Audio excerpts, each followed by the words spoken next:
Alright, for 7.1, rational expressions. So basically, big fractions. A rational expression, P over Q, is an algebraic expression that can be written as a quotient, division, top divided by bottom. Now we're going to be dealing with polynomials. And the only rule with a fraction is the denominator cannot equal 0. That would make it undefined. So just talking about that, you won't have any test questions, but you can be, here you're just asked, hey, what numbers would make this following rational expression, or this fraction, undefined? Well, we don't care about the numerator, but the denominator is x minus 2. If I set that equal to 0, if x equals 2, that would make this expression undefined. So down here, for these three, I don't care about the numerator, just the denominator. If x equals -4, that would make that expression undefined. There is nothing that would make this expression undefined. There are no variables in the denominator. And here, if I set this to 0 and solve for x, same sign, both negative, two numbers that multiply to 2 that add to 3, both +2 and +1 would make that rational expression, or this messy fraction, undefined. But you're not going to be asked a test question on that. We're just talking about it.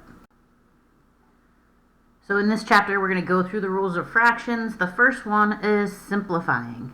If you have a regular fraction, 3 over 6, it simplifies to 1/2. You divide the top and the bottom by 3. So we're going to still start by doing that, but now we're going to have expressions, rational fraction expressions. So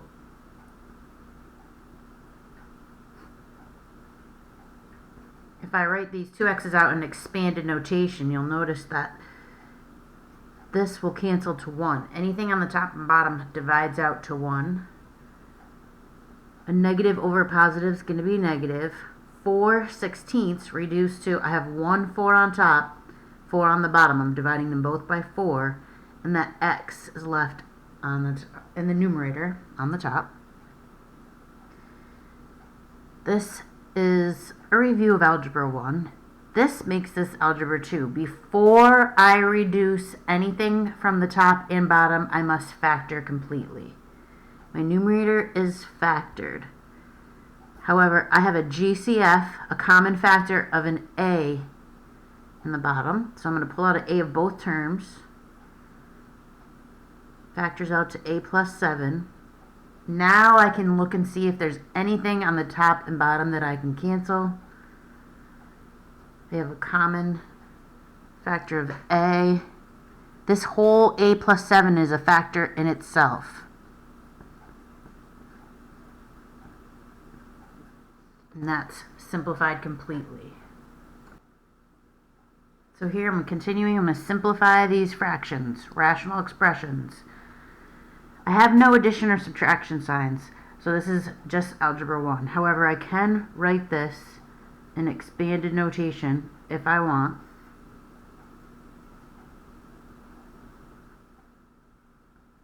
Negative over a negative will give me positive.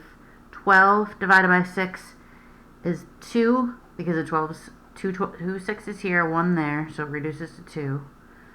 This m will not reduce or simplify, and only one of the n's will. So I'll be left with n to the second power. But you'll see there's nothing on the top and bottom that I can continue to cancel out. Here, if I want to write it out in expanded notation, I can. 4x is on top, 2x is on the bottom, 1y. So negative and positive, it's still going to be negative. 3/2 does not simplify. They do not have a common factor.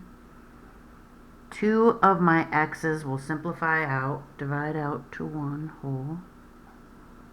So I'll be left with x to the power 2 over y, and there's nothing else to simplify. As soon as you get subtraction and addition signs, you have to factor both the numerator and the denominator completely before you simplify. So on the top, I have a common factor of 2.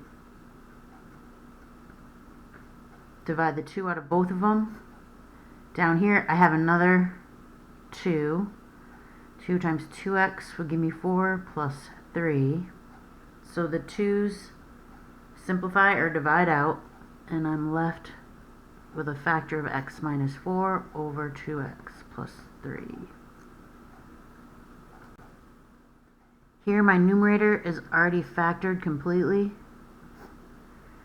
Here I have a GCF of 3, a common factor of 3, x plus 2. And now this x plus 2 cancels. Remember, it divides out to 1.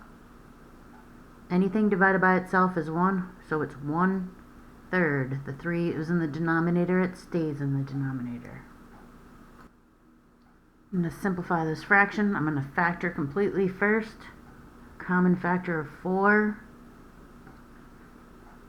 But it's still not factored completely. I have a difference of perfect squares.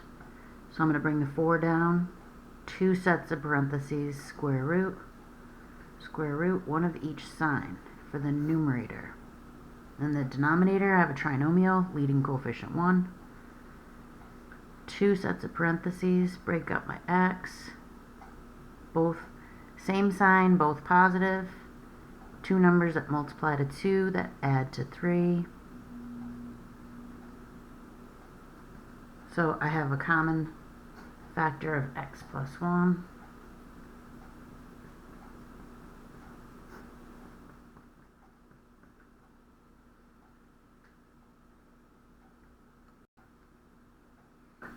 Okay, this is opposites. They are exact opposites, meaning whatever number I put in for y, this is going to be 1, this is going to be -1. Because they're exact opposites, they reduce to -1. So if I kept the numerator,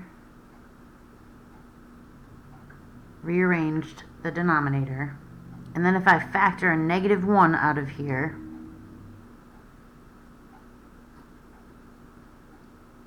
I'd have a positive y and a -1. They would simplify, and I'd be left with -1. Opposites always reduce to -1.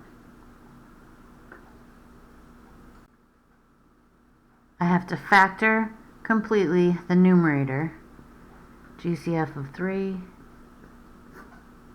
The denominator is already factored completely. This simplifies out, and I'm left with 3 whole.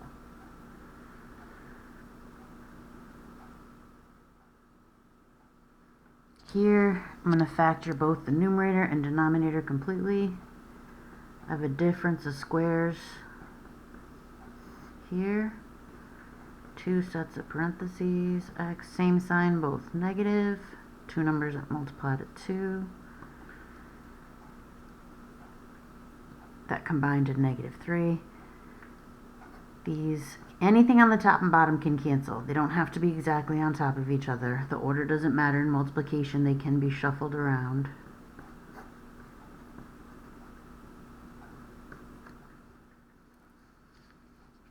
Just be careful. How about, that'll be fine. 2x minus 4 over x. This does not work like this. This is wrong. This whole numerator is 1 factor. There is nothing to simplify here. The entire x minus 2 would have to be in the denominator. So be careful.